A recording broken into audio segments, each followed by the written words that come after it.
জুলাইয়ের বা অগাস্টে পরিবর্তনের পর থেকেই কিন্তু শেখ হাসিনার ভারতে উপস্থিতি সাম্প্রতিককালে তার বিভিন্ন বক্তব্য নিয়ে বাংলাদেশে এক ধরনের আপনি যদি বলেন এটাকে এক ধরনের অস্বস্তি কাজ করছে। তো এখন যেহেতু একটা সিদ্ধান্ত কোর্ট থেকে একটা সিদ্ধান্ত এসছে এবং সেই সিদ্ধান্ত বাস্তবায়নের জন্য এক ধরনের একটা চাপ, রাজনৈতিক চাপও কিন্তু আছে। ভারত বাংলাদেশ রাজনৈতিক সম্পর্ক এবং শেখ হাসিনা এই তিনটা তো এক জায়গায় সমান্তরালে দাঁড়িয়ে ছিল অনেক সময়তে। কাজে সেখানে ভারতের জন্য এটা একটা রাজনৈতিক সিদ্ধান্তের বিষয় যে তাকে ফেরত পাঠাবে কি না। পলিটিক্যাল কেউ যদি খুনের সাথে সম্পৃক্ত হন তাহলে সেটা পলিটিক্যাল হিসাবে বিবেচিত হবে না।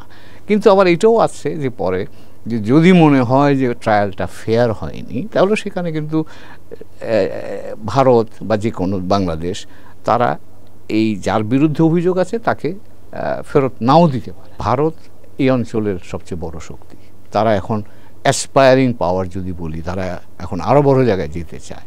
এবং সেই জায়গাতে তারা তাদের বন্ধুদেরকে প্রোটেক্ট করে কি না এই বিষয়টাও কিন্তু গুরুত্বপূর্ণ। তিনটা বিষয়, আইনি বিষয়, রাজনৈতিক বিষয়, কৌশলগত বিষয়, এই তিনোটা বিষয় যদি সমান্তরাল জায়গায় আসে তবেই তাকে আমরা এখানে ফেরত পেতে পারি।